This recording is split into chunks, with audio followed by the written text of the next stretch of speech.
Guten Abend. Good Abend, Michael. How you doing? You right? I'm fine. Planet auf Platte, Luca. Nice to see you. Sasha, Monge, Winston, Justin. Hello. David, Bearded. Daniel, Andy, Fabio, Frank. Yeah, finally, Sunday. But usually say finally Friday. Yeah? Thank God it's Friday. Michael, I think with the new Thursday evenings, it's nice to have this little sort of relaxation session on the Sunday, isn't it? Totally. I totally agree. And that we have these two streams now in a way that are, and members today will see that they are a little bit connected. And but let's say the format we have developed together with Thomas now, with you, with Nadine, with Günther, with Peter, Stanti, and other that will come. Hey, come on, that was fun, wasn't it? It was pretty. That was pretty cool. You've got to say, I mean, what an event that was, and did some of the records covered, the chat. It's a real great thing. Absolutely. I really enjoy those. Let's not call them streams.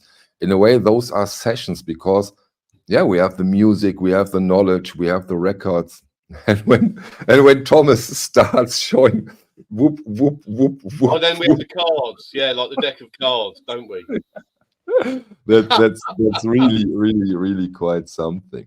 Yeah, but now before we get ahead, something important. Maybe some of you already realized and recognized. In the OBC, we have changed, or we have started to change some serious things. We have changed the shipping. Thomas Busk is now shipping the records, which also means, and there's a little downside, that you cannot combine them anymore with orders from the analog production shop. But there will be serious upsides. I hope we are finally ready for those upsides of this new system. Next week, you will see. So already Thomas is shipping the records, which also will ensure a way faster shipping. Also, Dave is sending his records to Thomas. Thomas will ship them worldwide, and probably mid to end next week, maybe next Sunday, we will make a big announcement.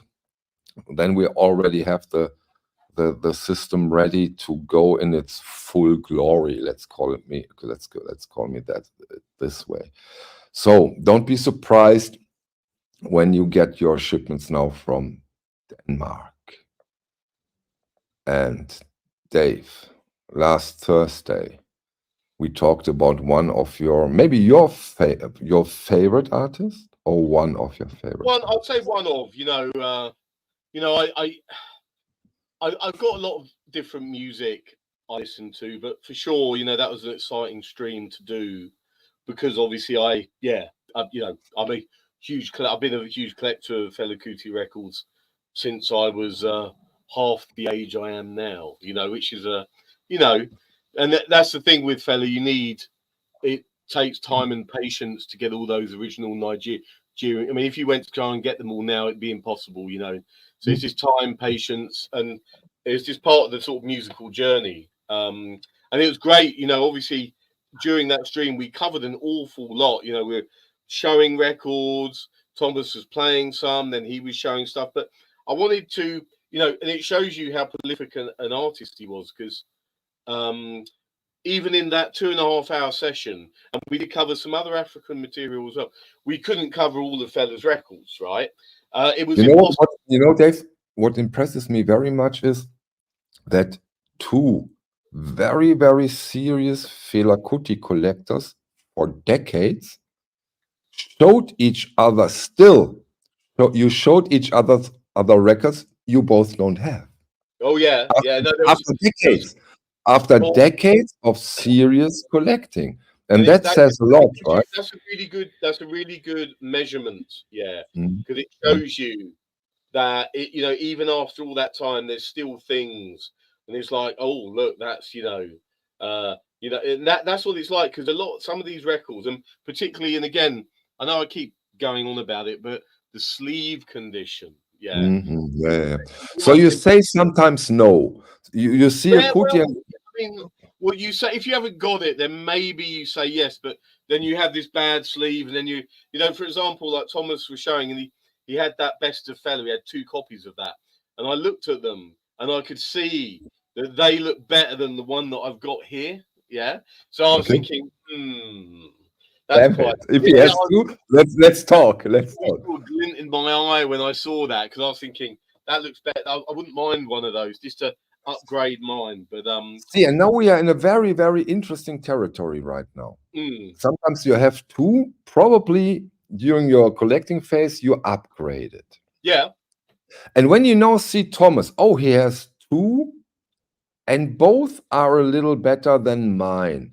In your world, when you're such a collector, what I have learned so far, you start and exchange, right? You don't say, you don't say, oh, I give you 2,500 for yours. You say, look, I have this, and I think you don't have this one. What do you think? Well, you can trading, you know, is quite common. I don't do probably as much trading as people would think. It's very occasional for me, but I do it. But it's very popular. It is a popular way for people, especially amongst dealers. Yeah. I mean, it's a way to. Yeah, I mean, you know, and I think it's a great way to get hold of things. You know, you might have some sort of legendary grail that some other individual, and they've got something you want. So as long as you can sort of work out the general level that it's going to work, then that's great, you know. And you know why? What also is a very important aspect. I really learned something. I listen, you know, and what I've learned is that you have certain high-profile dealers with a certain amount of customers, and they all of a sudden get an original sealed Dark Side of the Moon light blue triangle. Okay, and then they have their customers and say, okay, I want 11,000, just to name it now. I want 11,000. Yeah, and none of their customers I had for a silver. Yeah, and none of their customers says, okay, I take it. In a way, this record now is burned for them. Yes, yeah, I see, yeah. And that means they contact other dealers, look for interesting stuff, and loves to trade this record. Yeah, I mean, there are dealers do sometimes sit on some very beautiful things because they know that it helps attract people, gets people excited, but maybe they don't really want to sell it themselves. You know, you see things, but it's like not for sale kind of thing. Okay. And you know that there's all sorts of different angles that go on with this, particularly at the rarer end of the market. So. Okay, Fela Kuti, but you mentioned that the story is not completely told yet. Yeah, that's true. I mean, I know in the stream we covered an awful lot, and it was literally a whirlwind. I was amazed how quickly the 2.5 hours flew by. But I thought I was looking afterwards, and I'm thinking I only got up to about 1976, 77, and Fela Kuti was so prolific. You know, if you think he started his band, you know, the Kula Labitos, the Cool Cats, in the late 1950s. He was still making records all the way through the 70s, through the 80s, right up into the early 90s, about 92. And I thought, what I'll do, just, you know, as our little Sunday thing, I'm going to do the next bit. I'm going to just show some of these later records. So we're looking at about 1978 onwards through the 80s. I was just looking, I can't believe, you know, I wanted the opportunity to show them, but the 2.5 hours had gone. So I'm going to do it now. One question, when you show those now, does it mean the later Fela Kuti is less expensive? No, and no. Well, no. Okay. I'll tell you what it is. Some of them, they are in general less expensive than the early HMV ones. So when you go back to the very late 60s, early 70s, they're generally more expensive. They are rare, but still, even though we're getting into the 80s, trying to find these records in nice condition is still really difficult. Okay. But price wise, they are, I'd say they're lower because they're later. But the same sort of condition criteria applies. Okay. They're still Nigerian records and they're still difficult to find in great condition. So I'm going to start. So again, loads of these, they've just got such great covers. I just want everybody.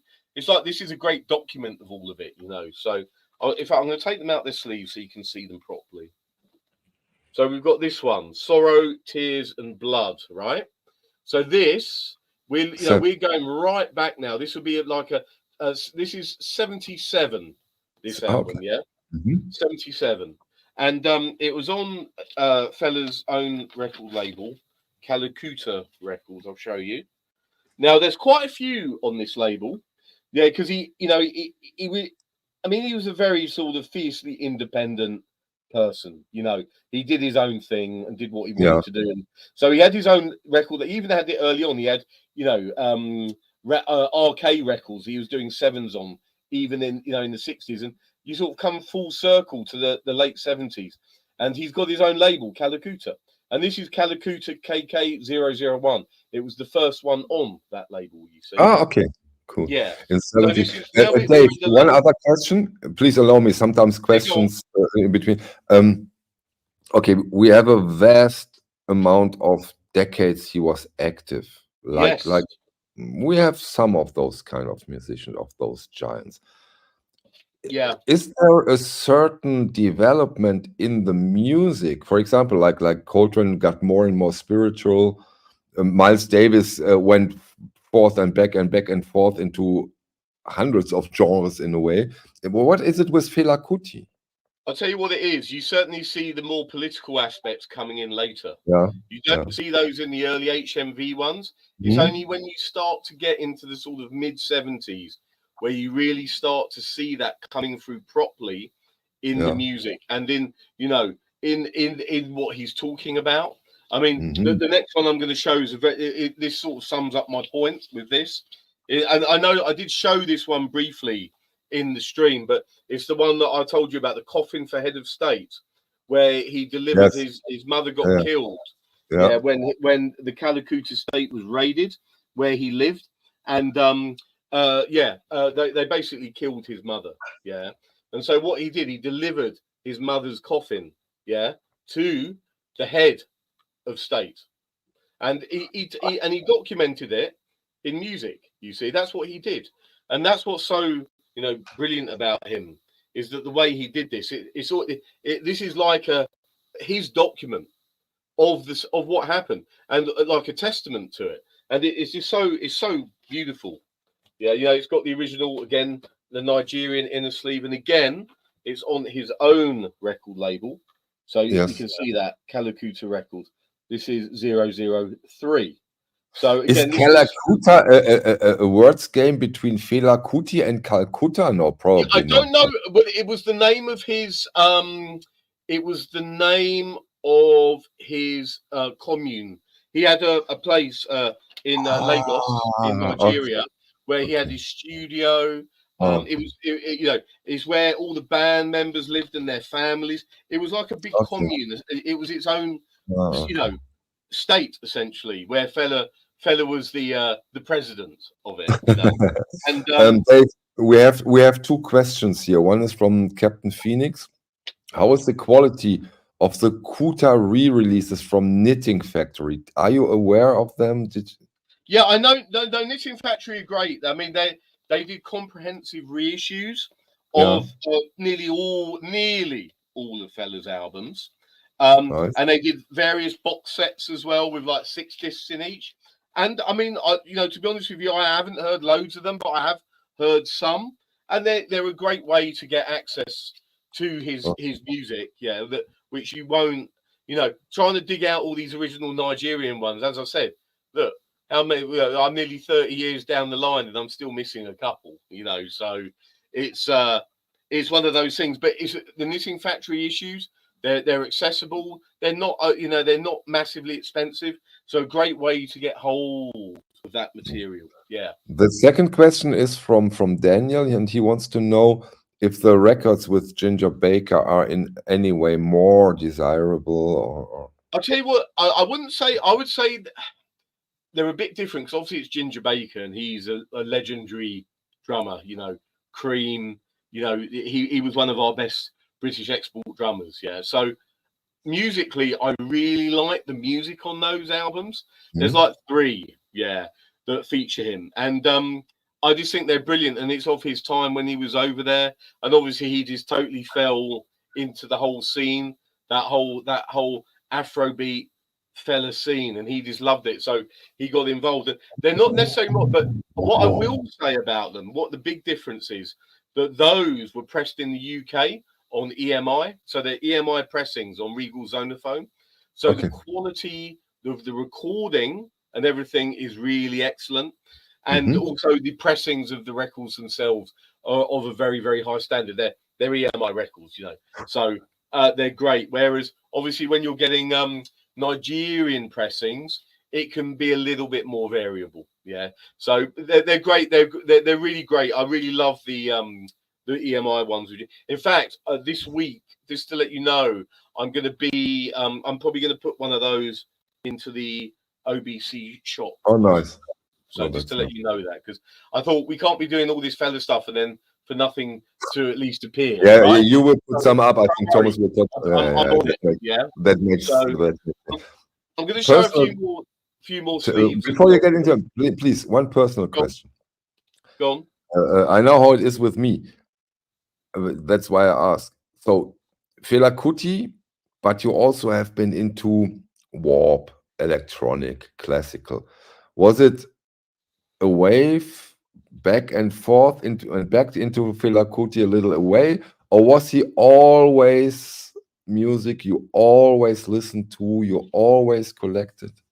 Yeah, well, in fact, I always, because it was probably to do with jazz, because jazz, Fela is very close, you know, associated with jazz as well. Some of the sort of elements, the phrasing, the instruments is very jazz orientated, and I think maybe I was always, along with the classical, I was into my jazz, buying jazz, things like Miles Davis. Think about Bitches Brew, stuff like that. There's segues with this sort of thing, and if you hear Fela, you listen to Bitches Brew or On the Corner or one of those, or Live Evil, another great album by Miles Davis. It gives you you know, you start to hear Fela and you go, oh, wow, look, you know, this is kind of similar, but with this whole African rhythm angle to it, which is really great. So it's kind of easy, you know, you just follow the flow, and then as soon as you hit 1 or 2, then it blows your mind, and then you start wanting to hear them all, and then you realise Fela's put out over 80 albums. So then you realise how bigger mountain you've got ahead. It makes sense to get deeper. Well, yeah, but it's only, you know, it's because I wanted to. It's because I was enjoying it. Of course. In fact, one of the albums I'm going to show, I remember the very. I've got it here. I'll show it to you now. It was actually the very first Fela album I ever bought.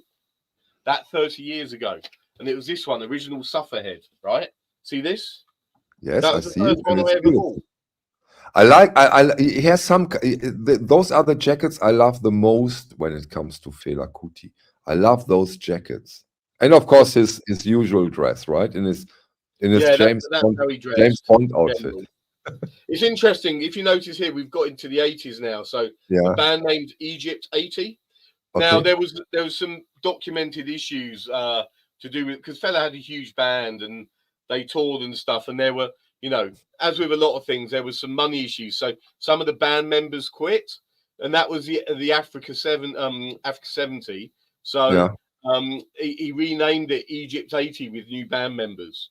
So that sort of explains that. But I remember buying this 30 years ago now, this album. And you remember buying it. I can imagine. Yeah, I do. But Dave, I'll show you the label. It's on Lagos International. You got to see the label because it's cool. You see. Yeah. So I just really love that. Yeah, Lagos International. Lagos International. So for sure an African pressing. Yeah. Oh, everything. All the ones I've got are African. Aside, you know, like as I mentioned about those Ginger Baker ones, The difference is, those were pressed. They were British, so that there's different. But everything else, and there are other issues as well. There's so not just the knitting factory that we've talked about. There's another label called Makossa Editions Makossa in the US, and they license quite a few.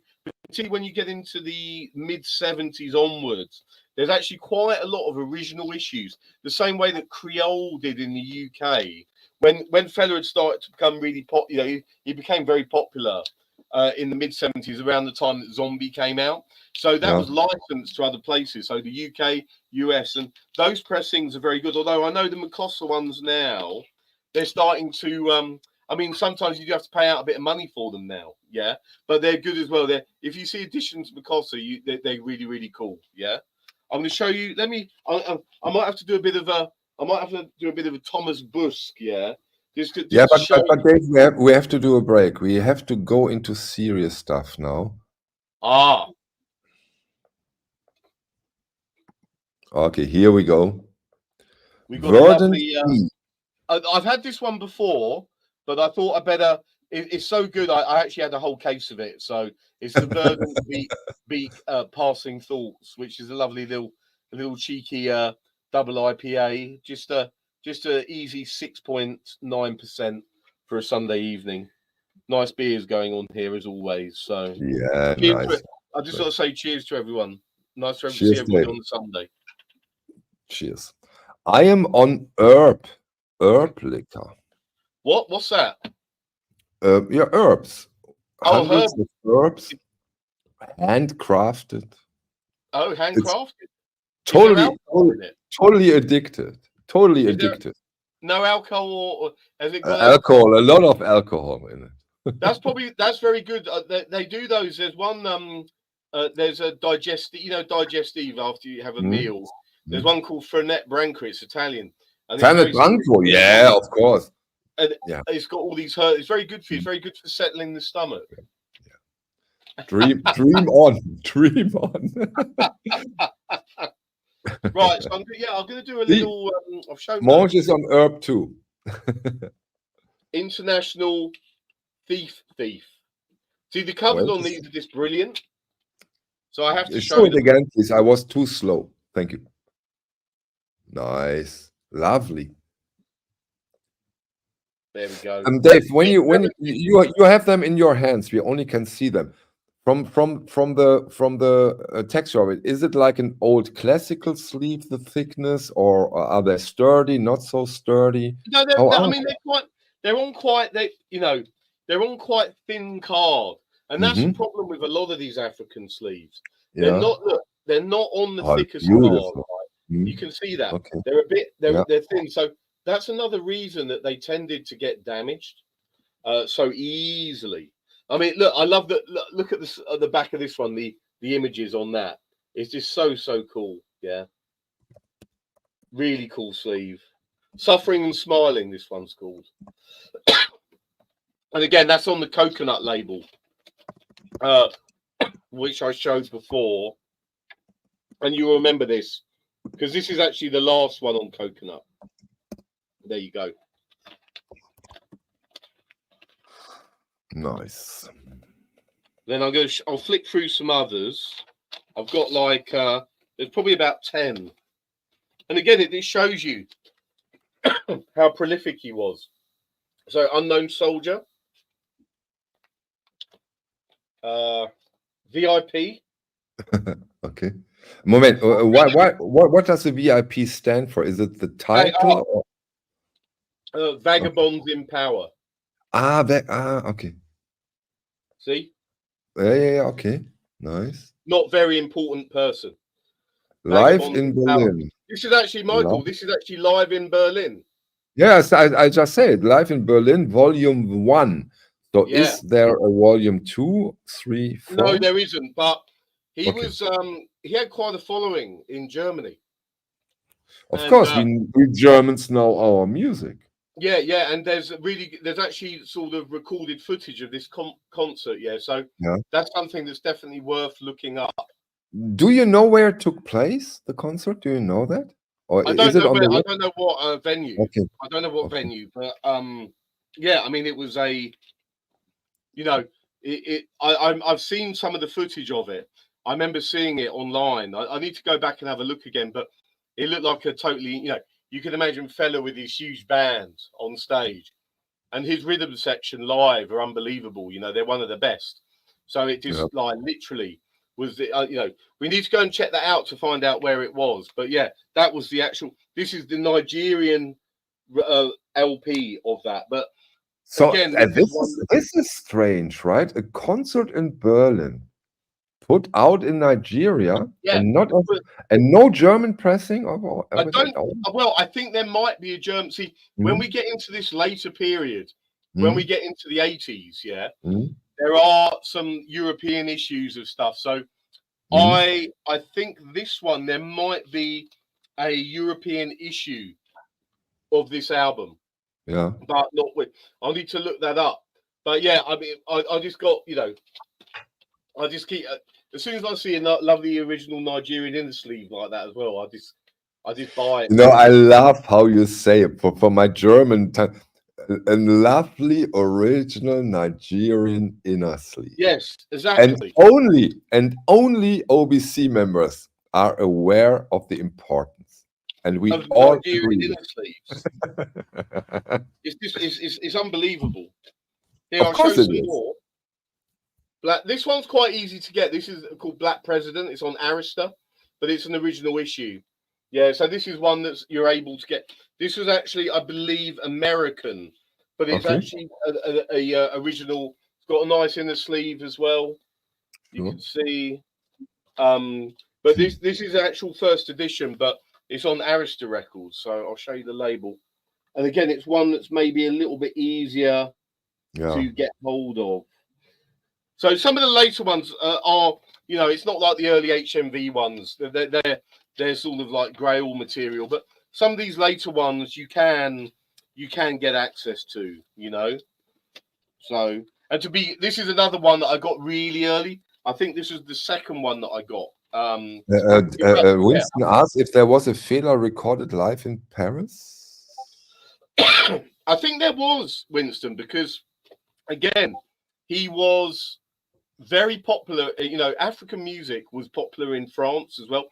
There's obviously a big African community in France, and a lot, and the reason I say this as well is I see on the secondary market for records, lots of interesting African records turning up by French dealers.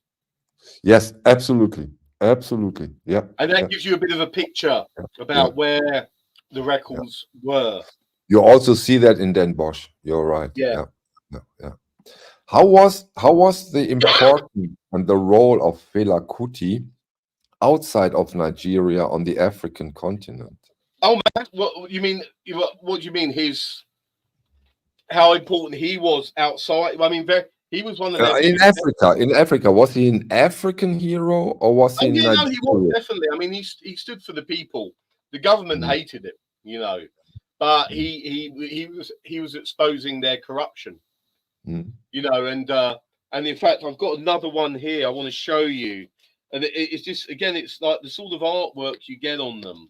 It's this one here. So this one is called Confusion. Look at this cover's so good. Confusion Break Bone. Yeah. Yes. And look, it says here, which head never steal. And it's got the various political figures here. Oh my God. Which head never steal. Oh my God. They all, he was highlighting the corruption that was going on. Wow. Yeah. See? And this is one of the really late. I mean, this album, I think we're getting into like 89 now.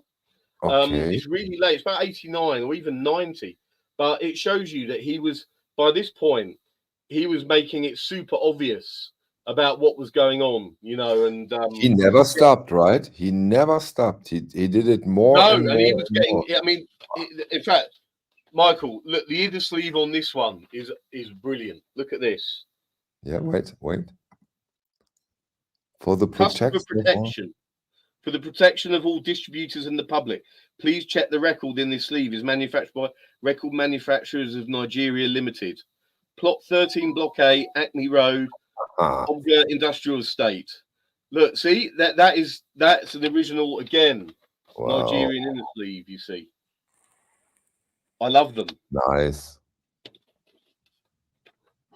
So yeah, I mean, he was doing that right up. Yeah, the amount of times that he got raided. I mean, it was is well documented. There's a couple of really good books about him, and you'll see that it basically all the way through the 70s, he was getting targeted by the various governments of the time. Yeah, and I think it was Thomas Busk who stated it, but you probably also, of course, know it too. He was in prison for years, not days, for years. Yeah. I mean, and they targeted the family and everything just because they didn't like it that he was putting out these records that was talking about them in such a derogatory way that they attacked him, and it just shows you the power of the music because it really did connect with the people. And, he was seen as a total legend, really, amongst the people over there. Yeah.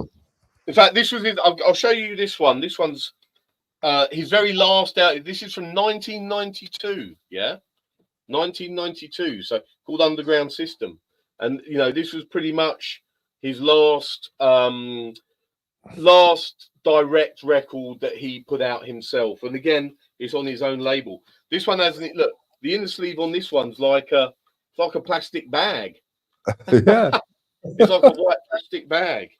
And again, it's on his own label there, which is Calacuta. There you go. 1992, this came out. Okay, Amazing. now, of course, I have to ask. 1992, in my ears and in my understanding, means very, very, very rare. Yeah, well, 92. Am I wrong? Am I wrong in this case? No, you're not wrong. You're not wrong. This is quite a rare one. But, if you compare it to the early HMV ones, this is still easier to get hold of. Okay. But Yeah. you're correct. Okay, but maybe for those who are not so familiar, and when we talk about very, very rare, when it comes to Fela Kuti, we are talking into the thousands of euros. Yes. Yeah, for the early ones, yeah. Yeah. So here we are talking roughly. This one, for a nice copy, 200 to 300 for a very, again, grading is a whole different concept when you talk about African records. I know we've already mentioned that lots, and it's always good to remind people. Yeah. African records are of a different scale compared to rock and pop or jazz or classical. But to get one really clean, you're still looking 200 to 300 euros. And that's probably which is when it comes to Fela Kuti reasonable. It is. I would say very much so these days because he's it's funny because he's always been quite cool, in the eyes of I'll go out in London and I'll go into a pub somewhere. There's certain trendy ones and you'll hear Fela Kuti playing. Right, okay. I know of a couple. And you go, oh, look, they're playing Fela, and there's one place actually. Or careful now, careful. Maybe they say, oh, look, there's Dave. Let's play some Fela Kuti. Oh, well, there's that. There is that angle as well. There is that angle as well. But I've definitely heard it sort of going out, and it's interesting. It is seen as sort of, he's only, they were trying to do a feature film about him. Yeah. So there was I would have asked because Winston, I totally agree. It would make a great look, movie. perfect timing, Winston, because we got a famous director over here called Steve McQueen. He did like 10 Years a Slave, Oscar winner.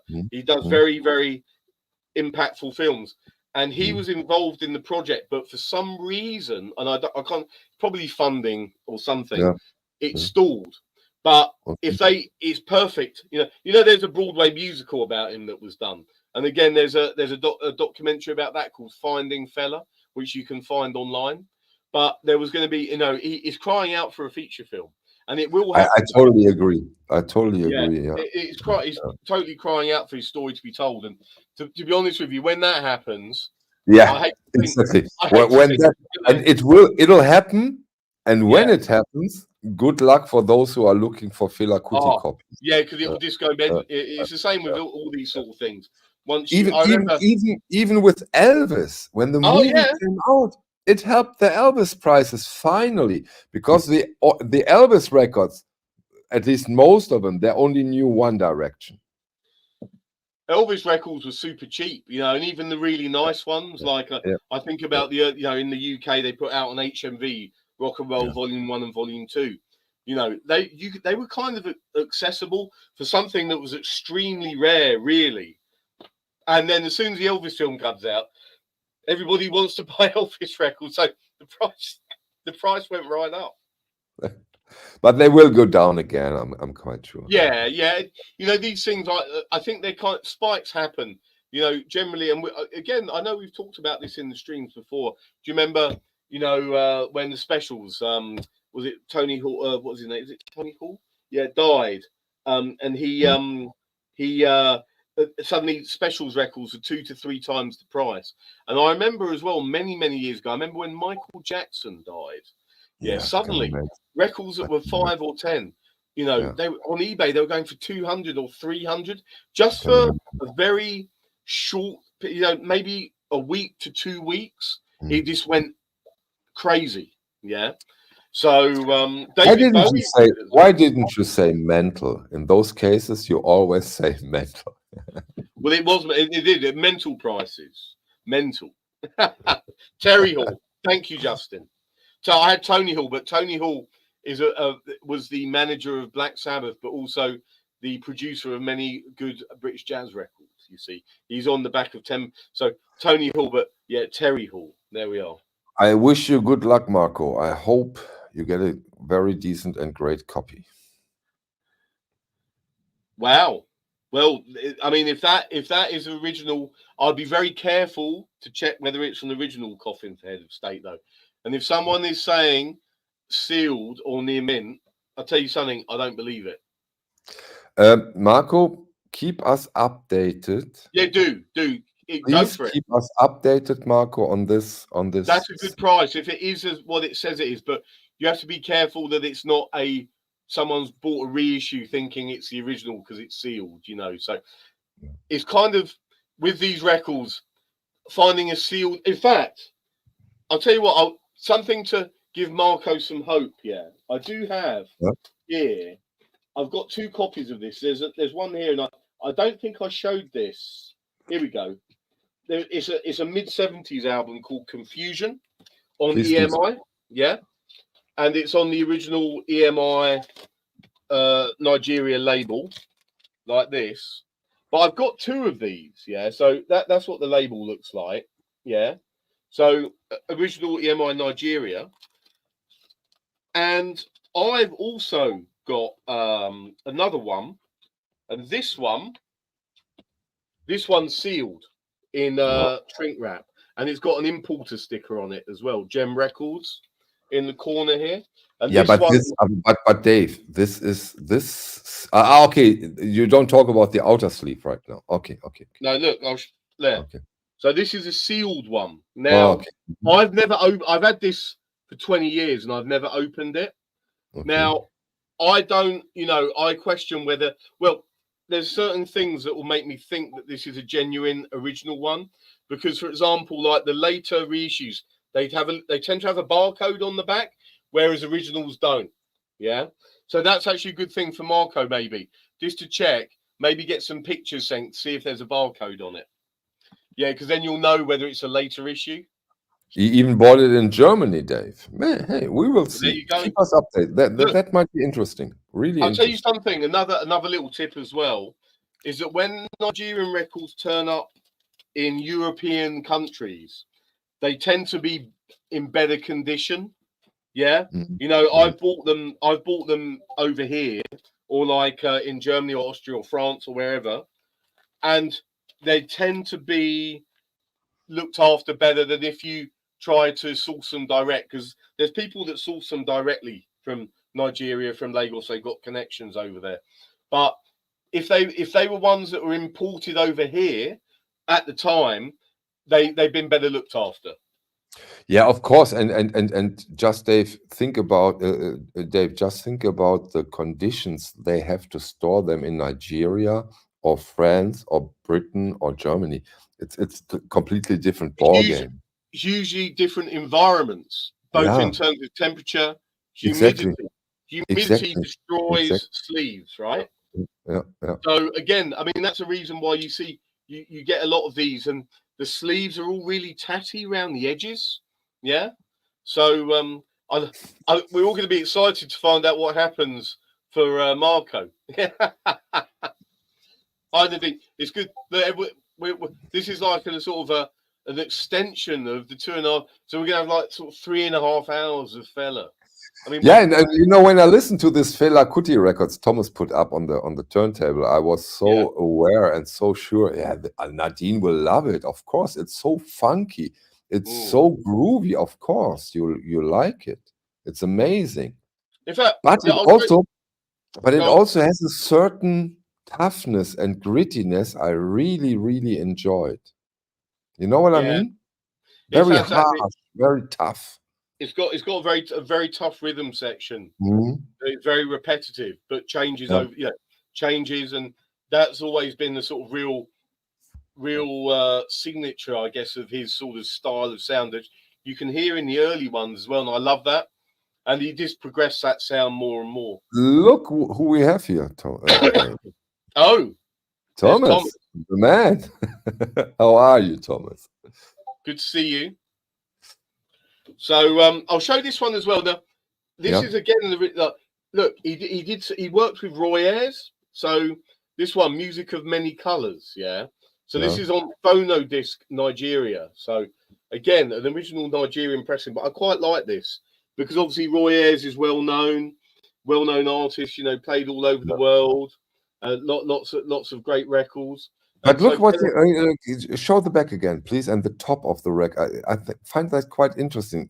Fela Anikulapo Kuti and his Africa 70 and Roy Ayers from of America. yeah, You know this distinction. yeah, you're That's quite right. interesting, isn't it? It's true. Look, they're wearing the Africa, t-shirts. center I of love the that. world. Yeah, yeah, yeah. You're right. Yeah, no, You know it's actually this very important. African, you know, this African pride thing comes through in a way, which is quite interesting. What year are we here now? This one would be late 70s. I think this is probably 78, 79, Yeah, something like that. you know, Black Power and yeah. No, this is 1980. So we're already into 1980. Yeah, there Okay, we go. 80. Okay, that's late. Yeah, Yeah. yeah. So we're already into 1980. And I know I say that's late, Dave. But We are it kind talking of is. 40, But 44 years. What are we yeah, talking about? Half a century. 1980. So it's It's unbelievable to think insane. that we're already at this time. But he started in the late 50s, his first band. So coming right the way through. Fella died when he was 58 years old. Yeah, and Okay, he died of Dave, yeah, now let's take some time for this. You mentioned it, and Thomas mentioned it too on the stream, on the session. Fela Kuti's death. yeah. What I have heard is AIDS. Mm-hmm. What can you tell us about his death? What Well, have you? he did contract. Well, according to what I've read and Mm, mm. what the information that is out there. Yeah, he contracted AIDS and he refused any treatments like any Western medicine or anything else. Okay. And it was a matter of his own principle for doing that. Mm. He decided not to have any How old was he at the time? when he contracted it. I think Mm. it would have been. I don't know when he got I know he passed away when he was 58. Mm-hmm. He died in 1997. Mm-hmm. Yeah, 97. And that last record was 92. So maybe, I mean, it would have been mid 90s. Yeah, mid 90s. Yeah, mid 90s. That's mad, isn't it? It is. Yeah, but Yeah. didn't you also put into perspective that he might be murdered? Or did I misunderstood you? No, Do you know what? I mean, there's with someone like him, there can maybe be some of course, ideas about other angles on it of course. because of his position. I mean, that's hey, you know, I think some of these things can be there's And possibility. and he stayed the whole time. He was in Nigeria. He lived in Nigeria. He never left. Okay, of course, he left country for concerts, but he never got into exile or something like that. He No, never no, did he was that. there. Apart from when he studied, but this is when he was young. Apart from when he Mhm, studied in London mhm. for the Okay, full, like I think it, that's yeah, it was different. in the till That's about different. 1963. It was about Yeah, he was yeah. here for 5 years, late 50s to 63 before he went back to Nigeria. So and then really Nigeria was his base from then on, you know. Mhm, And apart mhm. from obviously touring and doing that, and you've got to remember when he toured, he was taking a huge band with him as well. So the cost of doing that for him, you know, would have been huge to take this Okay, band. okay. When you say huge band, give us a number, roughly. Well, yeah, I mean, you just have to have a look. It was pretty much an orchestra. Yeah, Mhm, you know, you've got a good 20 people or so on stage, right? okay. You've Mhm, got the brass section, the horns, the mhm. drummers. Yeah, But the but but Tony but Allen all bass. about the music, no folklore, right? All about the music and not African folklore, or did he do that too? I mean, I think there was definitely nods to various elements of African culture. Of course, there Mhm, was, you know, mhm, in his music, but it was mhm. that whole sort of melting pot combination of it Yeah. all. So there was there is a lot of that in the background, but really, I think it's more to do. I mean, he loved, you know, it was that fusion of jazz. He was really one of the first real proper artists to fuse African rhythm with jazz and with soul, you know, and to just combine it all together and to make this because the original music he did was really coming for it's called high life African, so it's like kind of African folk and high life music. Yeah, that was really the core, and folk as in traditional. And then out of that, I suppose, you know, you hear artists like James Brown, and you know, a lot of you hear Mhm, other African records where they mhm. heard, you know, we heard when we did with Yeah, Thomas that yeah, you know that wanted to sound like James Brown. yeah. So I think again, it's just a taking of styles and just taking it. But he had such a unique way of doing it. It was you know, he invented the whole genre of Afrobeat. So yeah, hey. And even for Before we get before for we get me, into our before we get into our next and last topic of the evening, perfect closing question from Hey Joe. Dave, did you see no, him and it's live? a very, very big regret. I wish I had. You I never haven't? did. You Okay. know, and I don't. He did play in. You know, he did come to London, but unfortunately, it was too early for me. You know, I back then, you know, unfortunately, he wasn't on my radar when I was that young, and I wish he Mhm. was because that would have been a real. Imagine down there having a drink at the pub and you're able to drop that as an artist you saw. Do you know what I mean? That would be a good one. Of course, of course. Yeah. So hey Joe, that is definitely a big regret. So I can only sort of Dave, you cannot have it all. You sit and cannot watch have it footage. all. You know, that's thankfully there's some great footage, so you can see. And I remember I referred to this last week as well, but you must look at there's a short 10-minute Paul McCartney interview on YouTube. Yeah. Type in Paul McCartney and Fella and see what Paul McCartney says about him because it's brilliant. Yeah, and you watch that. It's well worth watching. Dave, can you explain why I'm so not interested in what Paul McCartney says about Fela Kuti? Well, you might change your mind when you have a listen to him and how he, you know, because look, Michael, I might, I might, and I'm going farther and farther away from the VC, which means in 1 or 2 years I will like the Beatles again. Yeah, I guess. See, I know bringing that subject like Paul McCartney can become quite, you know, but hearing him talk about that, and I was just like, wow, that's really cool. You know that he even remembered he went to so fella had a club called the Afro Spot, and it changed its name to the Africa Mm, Shrine, and Paul mm, McCartney went to the Africa Shrine, and okay. apparently he went over to Lagos, yeah, and fella said, "Oh, he's coming over to steal the black man's music, to steal it." Yeah, and so he got in touch with Fella and said, "No, I'm not." And then Fella took him to this. Yeah, and then that's what changed. You know, blew Paul McCartney's mind to go there. Yeah. Nadine put a link in the chat. Oh, cool. Yeah, watch that. It's really it's a great little 10 minutes to worth watching that for sure. Dave, you prepared another little topic for tonight? I know. Look, this is so me. Yeah, this is what I love.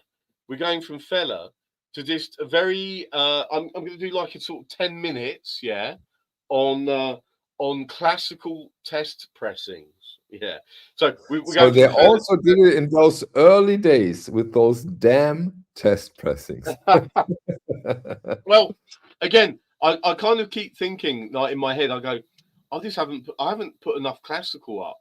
And you know, really that's the thing. You know, most of what you see behind me here, I mean, this is all classical. You know, and I'm surrounded by classical, and yet I don't really do much. So I thought I'd do. Oh, You know, no, that's not true. You educated us so beautiful and well. And I know that everybody in the OBC is very thankful, even if you not might be into classical, but knowing about this is in my opinion so important, because that's where all of this and the systematics of it started. the good thing, you're right, Michael, and also a lot of from the classical, all the stuff about understanding about pressings and stuff, kind of it all flows from there, to do with the matrix and the stampers. You know, once you know classical, it's kind of easy to work everything else out, because it really was. I mean, that's where they started. So what I was going to do, I'm going to show two main labels that I love, and you know, you already know that I like the Decca, the early Decca Stereophonics, and this is one that we've seen before. I think you've got it, Michael, and I know it's been in the streams before, but it's this the Schubert Octet, early Decca with the blue back border. Now, the reason I'm showing this is I wanted to show you what a test pressing looks like, a Decca test pressing, because they again are very similar across the board. So an original wideband, this is an ED1 English Decca 1 original recording.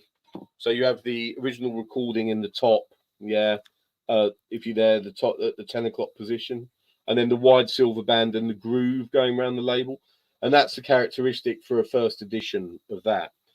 But what I want to show you is, because I've got a test pressing of that record, which looks very different. So test pressings, when you get a test pressing, this applies both to Decca and to EMI, so HMV and Columbia.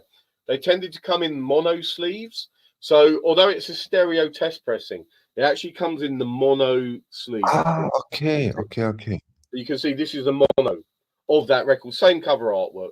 What is the reason for that? What is the reason for that, Dave? I think maybe because they were produced at this point when stereo came in. This is like it's probably 1958. It's 58. Very early stereo. First stereo records, they'll be producing a lot more mono than stereo. So they'll probably they're doing the mono jackets, and then they would do the stereo. So this is where we go a bit mad, right? So this is what a test pressing looks like. So they come in a different inner sleeve. So if you look at there, you see the stereo one. This is the classic Decca stereo inner, whereas the test pressing comes in a mono style jacket. What is the number on the upper left? That is just a cataloging number from the collection it came from. Okay. So yeah, this is I was very lucky. I got hold of a few years back a sort of huge collection of her name was Quita Chavez, and she was editor for Gramophone magazine, but she worked at the marketing department for Decca for many years. Oh, so another reviewer, so probably unplayed, right? Yeah. So I've got one. Hey, Michael, that rabbit hole's big, because I've got hundreds of sealed ones where that little sticker on the top has not been opened. Yeah, there's no tear. So they've actually been sealed since the late 50s, which is quite special. Yeah. So I'll show you the Decca. The Decca label looks like this. So it's a pink. Let me get focus in. There we go. So the top half is pink, the bottom half is blue, and there's, have you noticed, there's a strobe running around the outside perimeter of Yes, the label? and handwriting, if I see correctly. Yeah, that's correct. So they're either handwritten like this one. You can see it says Schubert octet. Yeah. Interestingly, the code on it is a CS code, CS6061. And what they did was CS was used in America for the American Decca pressings, Yeah. but they tended to use that as the reference code because they did the American ones first and they shipped them. So the test pressings were already referencing the American catalog numbers. But what is interesting with this, and this was the same with EMI as well, it's two single-sided test pressings. So there's actually two discs. I'm going to be careful holding these up. Can you see that? So you've got... Wait, I make it. See? So what they did was they did them blank on one side. Okay. And then like this. So you have side A and side B on separate discs. Yeah. Now this was okay. Let me ask you, because I didn't understand that completely. So the test pressings got their own label, a different label. They got a different label, but they also did one side. So these two sides make up the record, you see. So do you know why? Do you know why? But they did them separately. Because when you get a master, well, this is the reason I think. But basically, when you have a record, that you have a tape per side. So when you cut a side, that's one tape. So what they would do is they would then test pressings were used to assess and approve the record, the cut, and also the recording and the sound. So they would make a few test pressings to go to the Decca at Zex and to go to the quality control department to check them. And so rather than, I think, purely for the fact of doing it and to do it quickly, you'd run off, if you have the side A tape, you'd run a few test pressings and then they can go, and the same for side B. So it's very common. And EMI did exactly the same thing. So loads of EMI test pressings are on two discs, and it's actually quite nice. I love a test pressing. Yeah. I mean, if you can compare that to later years, the label usually is white in later years. Yeah. And of course, you don't have single-sided pressings. Of course, you don't. No, that's true. And I'll show you as well, just to give you another example. Look what bearded, Dave. Look what bearded SXL writes. Sometimes mono test pressings are in stereo sleeves. Bearded SXL. I've seen lots of variations. I've had, I've the amount of conversations I've had about this to do with the sort of varying. Like I was saying about using the American catalog numbers. There's also examples of Decca test pressings where they're sort of like typed letters on there, stamped letters, and sometimes they use the British the SXL catalog number, but most of the in fact I'd say, and I've seen, and I guess my experience here comes, I've probably seen well over 1,000 original Decca test pressings. I've seen ones of monos or stereo test pressings where no stereo record was issued. It was only a mono, but it's a stereo test. They're worth a fortune, some of those, because they made a stereo test pressing, but they decided not to release it. They decided to only release the mono. And that I've also had some unique ones as well, where the record was never put out at all, regard either mono or stereo, but it's a test pressing. But they decided not to do it. And that probably gives you a bit of an idea of what a test pressing is for. A decision is made at that point as to whether they're going to proceed with that recording. And it also gives them the opportunity to reject a particular stamper. Yeah. So just to show you an example, I want to show you an example of that, because I find this really interesting. Because what they do is that, look, so this is an example of a Columbia SAX test pressing. This is one disc, so it's just one side. And a white label, see? Yeah, so this one's white, but it's got the classic you know, all Columbia and HMV, they used a black and white label like this. Yeah. Let me get that in focus. And if you notice, there's a very faint stereo stamp, which is normally in the purple ink at the top, just there. Now, again, look, this is single-sided. So one side, there's nothing. So a single side. But what a lot of Columbia and HMV ones don't have any information on here. Sometimes you get a bit of written information. But what they did do was they put notes on the inner sleeve. You know, this is how they would come. So you can see there, this is the Oxford Symphony. It gives you you'll see here, this is the matrix, the YAX. Yeah. So 1062-3, and this is a G. So this would be a first stamper. YAX is stereo, XAX is mono for EMI records.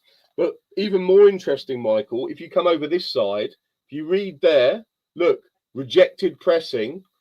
Yeah. It says okay in bands 1+2, bands 3+4, surface defects to be remade. So this stamper is unique. So they would have then moved. So this stamper would have been rejected, and they would have made another one to make it better. So this one would have never seen the light of day. Now, this rabbit hole goes massively deep, because you can get unique test pressings of bits of music which never came out. You know, it will have different characteristics to maybe the stamper they did use for the commercial release. Unbelievable. Oh my God. Oh my God, Dave. Don't open another rabbit hole, please. No, but the thing is, this is classical, and I'm just giving you an example there. I've got loads of Columbia. In fact, some of these even are getting me excited. You know, I just dug these out the other day, and I hadn't even looked at them. But I've got like this one. This one really interests me because look, it's I love Debussy piano music, and this is Debussy Etudes. There, see that Debussy? It's probably Charles Rosen, maybe. But look, it's Peter Chavez signed in the corner there, and I bet you the music on this is beautiful. It's a stereo, so I need to work out what. Nice. I need to work out what record this is, and the only way you can do that is by playing it, and then I'll look to reference the matrix against what the catalog. So yeah, test pressings become mental because they're just. Okay, if I don't hear anything from you in the next 6 weeks, I know why. Look, I love these because you just get little snippets of information on them, but you don't know. You know, it's like this. Look, I know this is Schubert Unfinished Symphony. You can see there. Yeah. And they give a date. This one, look, you can see it's stamped 9th of March, 1960. Is that 4? Yeah. So look, see there, and again it's. Dave, where did you get those? I love this is it. This is what I love. This sort of. I mean, this is proper deep geek stuff going on here for class. For sure. Deep. Yeah. So, you know, there we go. That's an HMV, and I can see what this is. This is the Tar Sultan Suite. So there you can go, and I know what that'll probably be ASD. I think it's 5. Is it 589? Or I can't. It's a later ASD, but with Ephraim Kurtz conducting. Just because I know that piece of music is probably that 1964. So yeah, just look, test pressing madness going on here. You see, test pressing madness. I'm just surrounded by them. So yeah, exactly. You've created a new word, not just a geek, deep geek. Deep geek. Yeah, deep geek. That's deep. That's deep geek. That's sort of like that's like a thinking geek, isn't it? Really like intense, you know, really in the zone, you know. But anyway, look, that was I tried to figure out Monch, but Dave didn't answer. He didn't tell me where he got those. Well, Manch, it's a really good point. A lot.